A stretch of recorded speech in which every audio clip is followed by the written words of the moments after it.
pati tayo lahat anak ni Eva.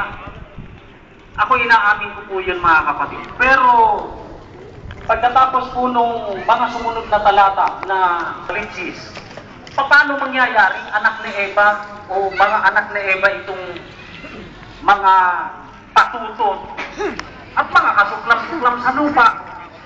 Yung ba lahat yun, ipaaangkin na natin lahat kay Eva, mga kapatid? Hindi po eh.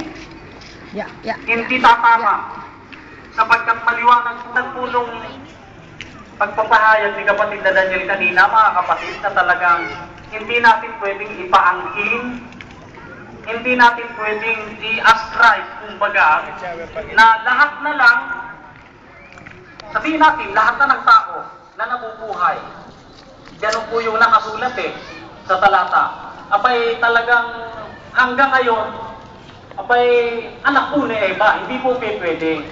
Dahil may mga talatang nagsasaad na babara sa ganong klase ng paniniwala, mga kapatid, para sabihin kay Evang anak lahat. Hindi pwede dahil may mga taong kung tawagin ng Biblia ay mga patutot, ang ina nila ay yung nasa 17:5 na nakasulat sa aklat ng Apokalipsis. Sa kanyang luwang wika ay nakasulat ang isang pangalan, Hiwaga, dakilang sa mga ito ay yung dakilang Babylonia. Kaya ngayon, ang problema